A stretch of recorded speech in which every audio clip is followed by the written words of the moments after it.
네, 오늘도 답답한 시황을 분석해야 되는데요. 이나 씨하고 나정아 위원이 오셨습니다. 어서 오십시오. 안녕하세요. 네.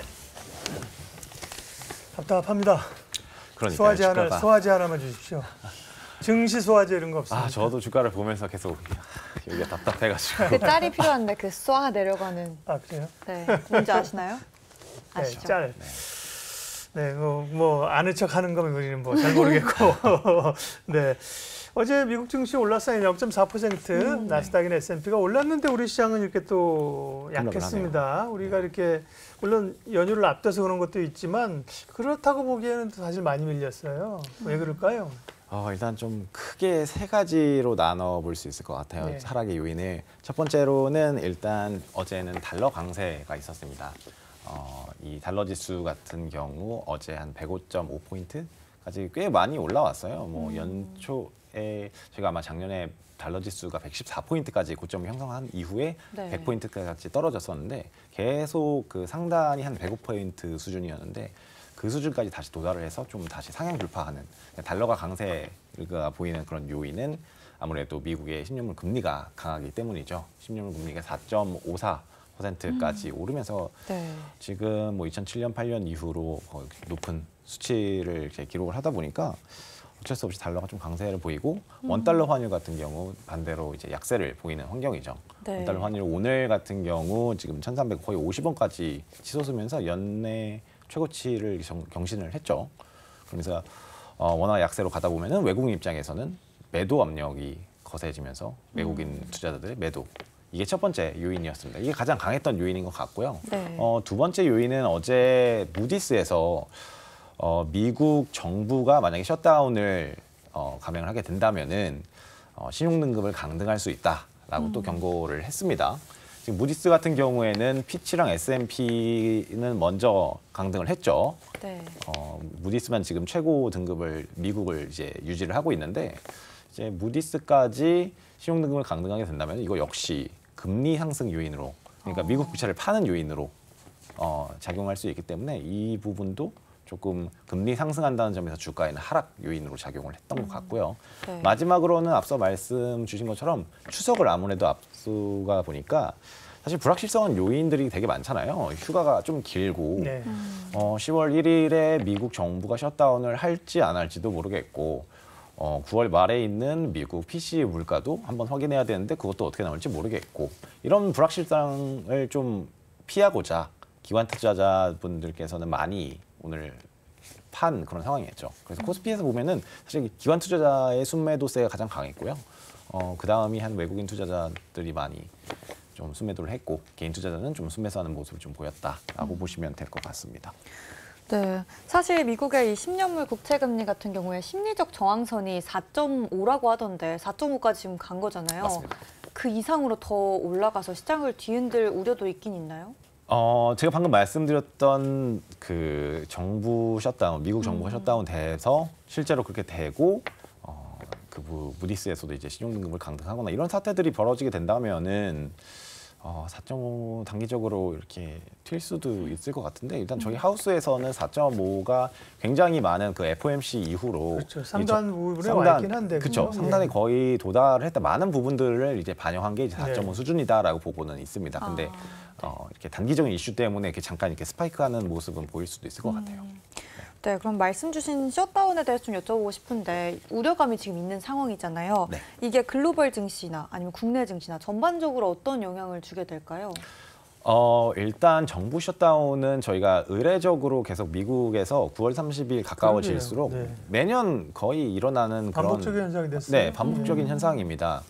정부 셧다운에 대한 우려는 항상 9월 30일 가까워지면서 나오지만 결국에는 이게 뭐 지나가는 그런 이슈거든요. 근데 9월 30일이 다가오면서 지금 그냥 내년도 예산안을 9월 30일까지 이제 의회에서 통과를 시켜야 되는데 아직 그 내년도 예산안 자체는 이제 아직 구성되지도 않았고 이제 의회에서 뭔가 이렇게 제안된 건 없고 1개월짜리 임시 예산안 정도가 지금 하원 의장 메카시 의원이 지금 이렇게 제안을 한 상태입니다. 근데 의회가 지금 미국 의회가 휴회인데 오늘 밤 그러니까 26일부터 다시 개장을 합니다. 그러면 그때부터 여기 임시 예산안에 대해서 좀 논의를 할 것인데 네. 일부 공화당 강경파에서는 지금 1개월짜리 임시 예산을 통과하는 걸 강력하게 좀 반대를 하고 있어요. 만약에 메카시 하원 의장이 민주당과 손을 잡고 이 1개월짜리 예산안을 통과시킨다면 다시 끌어내리겠다. 끌어내리겠다라고 이렇게 이렇게 위협을 하고 있거든요. 그래서 지금 이게 뭐 1개월짜리가 통과될 거다라고 이게 단언할 수가 좀 없는 상황이라서 네. 이런 부분들이 조금 주식시장에 불안감으로 작용을 하고 있지 않나라고 생각을 하고 있습니다. 이런 부분들이 다 작용을 해서 앞서 말씀하신 것처럼 금리를 좀 이렇게 높이는 요인이거든요. 네. 게다가 최근에 연준 위원들도 굉장히 매파적인 발언을 쏟아내고 있습니다. 뭐 사실 그 전에 말씀하시던 거하고 크게 다르진 않아요. 예, 지표를 보니까 좀 11월 달에 한 번 더 이상할 수도 있겠다. 그리고 지금 인플레이션이 다시 오르는 그런 요인들이 조금 있잖아요. 뭐 네, 유가라든지 유가요. 네. 아니면 미국의 그 자동차 노조 파업이 계속되고 있고 네. 이런 부분들을 생각을 해보면은 인플레이션 우려 때문에 한 번 더 올려야 될 수도 있다라고 말을 하시니까 이제 금리가 이렇게 상방 압력을 받으면서 전반적으로 금리가 오르는 환경은 아무래도 주가에는 상단을 좀 제한하는 요인이겠죠. 뭐 개별 이슈 같은 경우로 잠깐 오를 수는 있겠습니다. 사실 어제 미국장에 보시면은 네. 애플도 조금 올랐고 아마존도 조금 올랐어요. 뭐 애플 같은 경우 아이폰 15가 예상보다 더 잘 팔릴 수 있다. 예약 기간이 좀 더 이렇게 길어지다 보니까 아마존 같은 경우에도 뭐 AI에 투자한다라는 이런 소식 때문에 좀 이렇게 강세를 보이긴 했는데 이게 금리가 계속 이렇게 높은 환경이 지속이 되면은 이런 기술주의 상승세가 지속되기는 조금 어렵죠. 그래서 결국에는 뭐 예산안도 통과되어야 될 거고 네. 제 생각에는 또 미국 재무부에서 발행하고 있는 국채 이슈 그것도 좀 3분기 지나서 4분기 지나가면서 좀 진정이 되면 그러면서 금리가 좀 떨어지는 기미가 보일 때 기술주가 좀 가지 않을까. 그때까지 좀 기다려야 될 것 같아요. 다만 미국 연방정부 일부 폐쇄 때문에 11월에 금리를 올리기 어려울 거라는 얘기도 전부터 있었습니다. 왜냐하면 우려도 있지만 네. 공무원들이 이제 급여를 못 받으니까 일을 못 하거든요. 그렇죠. 그럼 데이터가 안 나오기 때문에 맞습니다. 그리고 데이터 디펜던스가 안 되기 때문에 네. 깜깜이기 때문에 정책 결정 못 할 거라는 그런 얘기도 있었고요. 충분히 네. 가능성 있죠. 음. 네. 그다음에 포드하고 CATL이 미국 합작법인 짓는다는 거, 이거는 이제 중단됐다 이런 보도가 있었는데 이거 국내 업체들에게 반가운 소식인데요. 이것도 사실 시장에 잘 안 먹혔습니다. 맞습니다. 사실 포드 같은 경우에는 배터리 공장을 원래 그 한 35억 달러 정도 투자를 해서 CATL하고 네. 같이 미시간주에다가 건립을 하기로 했는데 이게 일단 상황은 포드 자체가 그 공장을 다 지분을 소유하는 걸로 돼 있는데 이 배터리 기술 자체는 이제 CATL에서 기술을 지원받았기 때문에 그 배터리 그 기술 라이센스 비용 이거를 이제 지불을 하거든요. 네. 근데 이게 이제 미국 정치권에서 큰 이슈가 됐던 거죠.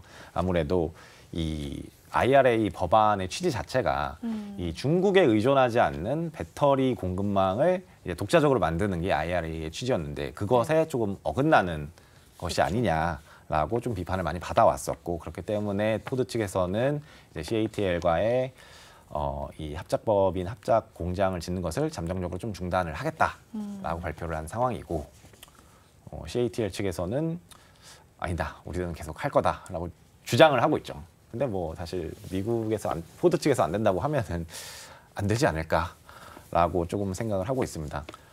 말씀 주신 대로 이게 사실 2차 전지 쪽에는 좀 긍정적인 요인으로 생각이 될 수는 있습니다. 아무래도 중국이 경쟁사다 보니까 상대적으로 한국 쪽에 조금 2차 전지 배터리 업종에 좀 좋을 수는 있는데 네. 사실 근본적인 2차 전지 업종이 반등하기에는 좀 부족한 이슈인 것 같아요. 결국 2차 전지가 좀 최근에 떨어지고 있는 거는 이 P랑 Q, 그러니까 가격하고 이 물량 측면에서 봤을 때 리튬 가격이 지금 계속 떨어지고 있잖아요. 네. 이 리튬 가격이 떨어지는 게 어느 정도 하방에 도달했다라는 확신이 좀 들어야 될 것 같고요. 배터리 수요가 좀 그러니까 부진하다. 이런 거는 결국 이제 전기차 판매가 좀 잘 안 된다. 이런 얘기가 있는데 이런 것도 좀 이렇게 진정이 돼야지만 2차 전지가 전반적으로 다시 좀 바닥에서 올라오는 그림을 그릴 수 있을 것 같거든요. 근데 리튬 같은 경우에는 지금 어느 정도 가격이 많이 떨어져서 리튬 생산 가격, 그러니까 원가에 거의 비슷하게 도달했다. 라는 측면에서 봤을 때 좀 리튬 가격이 여기서는 더 떨어지기는 좀 어렵지 않을까라고 조금 생각이 되고 있고요. 네. 전기차에 대해서도 최근에 조금 안 좋은 이슈가 많았죠. 뭐 중국에서 테슬라 판매량이 좀 떨어졌다라는 이슈도 있었는데 영국에서 이제 전기차 전환 시점이 좀 늦춰진다. 예. 내연기관차를 원래는 2030년 이후에는 판매를 금지하려고 그렇죠. 했지만 예. 네. 그게 한 5년 정도 미뤄졌습니다. 네. 그러다 보니까 전기차 전환이 지연되고 전기차 수요도 좀 떨어지는 거 아닌가라는 이런 이슈가 있었는데 그래도 최근 뭐 테슬라라든지 전기차 판매하는 이런 업체들 보면 가격을 좀 낮추고 있습니다. 그래서 가격이 조금 이렇게 낮추게 된다면은 이게 또 수요를 끌어올리는 요인이 되지 않을까라고 생각해서 이 리튬 가격이 바닥에 도달했다라는 이슈가 전기차 수요도 어느 정도 다시 올라갈 수 있다 이런 뉴스 플로우가 나온다면은 좀 2차 전지가 근본적으로 다시 오를 수 있는 그런 요인이지 않을까라고 네. 생각을 하고 있습니다. 말씀하신 이제 원가 하락을 가격에 전가하다 보니까 P단에서의 부담이 3분기 실적으로도 나타날 것이고, 그렇죠. 네. 그렇죠. 그래서 조금 부진합니다. 예. 맞습니다. 네, 그리고 중국 같은 경우에는 이 디폴트 위기가 좀 잠잠해지나 했더니 헝다그룹의 주요 계열사가 상환을 못할 거라는 이야기가 있더라고요. 어떻게 디폴트 위기 해결이 안 된 건가요? 다시 고개를 드는 건지 어떤 상황인지 궁금해요. 헝다 같은 경우는 사실 뭐 디폴트는 났었죠. 계속 났었는데 이 디폴트가 이제 뭐 완전히 해결되는 이슈는 아니었어요. 이번 사실은 헝다는 지나갔고 최근엔 비구일리안이잖아요. 그렇죠. 네. 근데 잊혀진 것 같은 헝다도 해결된 게 아니었어요. 그죠? 아니었죠. 그러니까요. 맞습니다. 디폴트는 냈지만 뭔가 이렇게 해결된 거는 없는. 네. 사실 말씀하신 그 벽개원도 마찬가지입니다. 뭐 네. 이렇게 딱히 해결된 거는 없거든요. 네. 그래서 어제 나왔던 이슈인데 사실 그 헝다그룹의 이 하위 계열사 부동산 그룹이 전날 공시를 통해서 25일까지 원래 지급해야 될 영내 채권에 대한 원금과 이자 한 40억 위안 정도를 내지 못했다. 이렇게 하면서 사실 어제 그 헝다그룹의 주가 자체가 한 20% 정도 하락을 했거든요. 네. 그래서 어제 좀 많이 부각됐던 이런 이슈였는데 근본적인 부분이 조금 해결이 되지 않았고 사실 중국 정부 입장에서는 근본적인 해결책이 없는 상황이죠. 그러니까 뭔가 그 단기적으로 좀 막으려고 경기 부양책이라든지 아니면 네. 유동성 보강 이런 정책들을 통해서 이 부동산 중국의 부동산 경제 자체가 이렇게 한꺼번에 무너지는 것만 좀 이렇게 막으려고 한다라고 좀 생각이 되고 있어요. 그리고 벽개원 사태 때도 좀 중요하게 여겼던 게 이 중국 부동산 이슈가 터지면서 네. 만약에 위안화 환율 자체가 엄청나게 약세로 가게 된다라고 한다면은 그 결국에는 이제 자금이 이탈하는 건데 그게 또 큰 이슈 그러니까 저희 국내 증시에도 좀 이렇게 악재로 작용할 수 있겠다라고 말씀을 한번 드렸었던 적이 있은 것 같은데 네. 오늘 같은 경우는 사실 저도 위안화를 계속 보고 있었는데 그렇게 약세가 일어나진 않았거든요. 한 달러당 7.31 위안에서 오히려 좀 소폭 하락을 했어요. 그래서 이렇게 위안화가 급격하게 튀지 않는다라는 관점을 봤을 때 이 중국의 부동산 디폴트 이슈도 어느 정도 이렇게 좀 통제가 되는 게 아닌가라는 생각을 하고 있거든요. 적어도 오늘 주가 하락의 이 요인은 아니었던 걸로 좀 생각합니다. 결국은 또 해외 채권이 중요한 거잖아요. 국내 맞습니다. 채권이야 뭐 이렇게 저렇게 맞겠죠, 그죠? 그렇죠. 네, 해외 맞습니다. 채권을 못 막으면 이제 글로벌 시장에서 디폴트가 나는 건데요. 네. 꾸역꾸역 지금 막고 있는 상황이고요. 네, 네. 그렇습니다.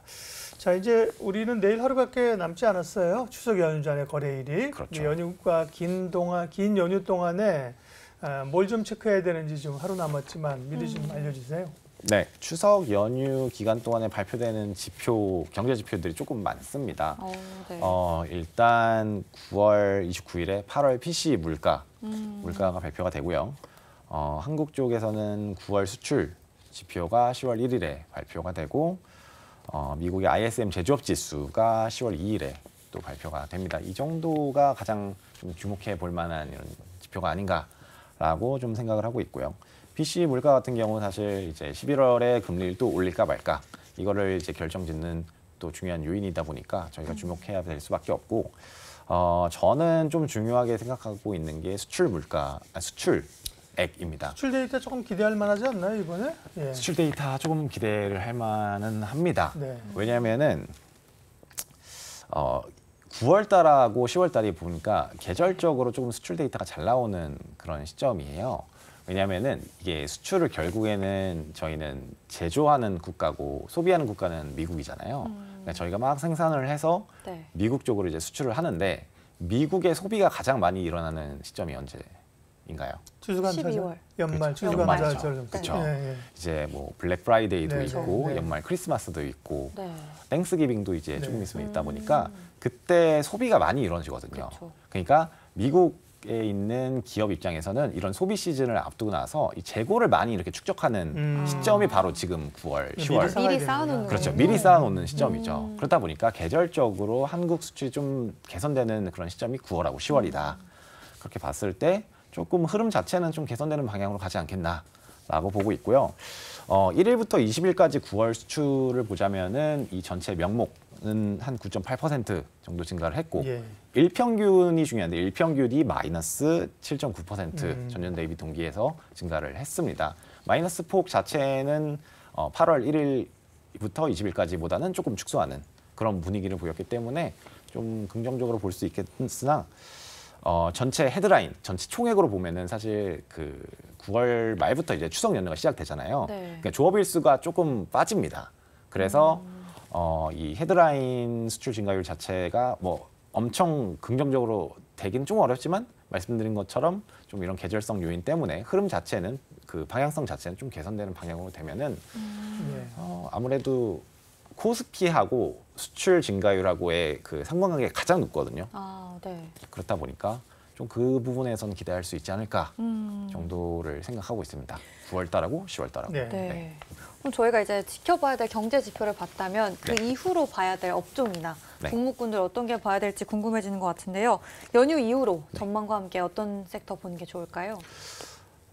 사실 지금 주식시장 자체가 좀 어렵죠. 그래서 맞아요. 저희는 이럴 때는 조금 저희가 계속 말씀드렸던 이런 반도체를 좀 계속 봐야 된다. 그렇죠? 시점이 네. 계속 늦어지긴 하지만 결국에는 이 턴어라운드 하는 게 반도체. 제가 출연할 때마다 계속 맨날 반도체 얘기밖에 네. 안 드리는 것 같은데 일단 반도체를 가장 좋게 보고 있는 그런 섹터이고요. 네. 2분기부터 일단 감산을 계속을 했었는데 조금 수요가 아무래도 좀 부진하다 보니까 이 감산의 효과가 많이 나타나지는 않았던 것 같습니다.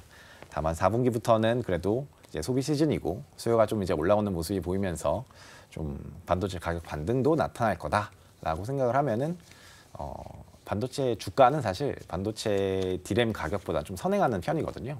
그러다 보니까 반도체 반등 시점이 좀 이제는 나타날 시점이 아닌가라는 생각도 좀 해보고 있고 예. 네.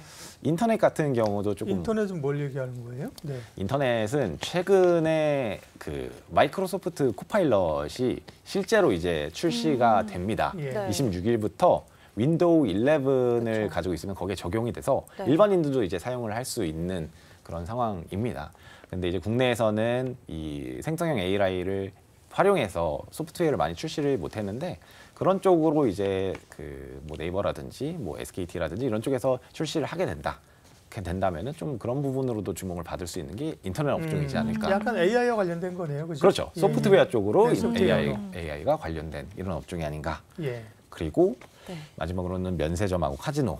이거는 저희 이 추석 연휴보다 더 긴 연휴를 갖고 있는 중국 사람들이 이제 실제로 추석 연휴 동안 이제 한국으로 이게 유입이 되다 보니까 네. 그런 기대감에 한번 모멘텀이 더 오지 않을까라고 생각을 좀 하고 있습니다.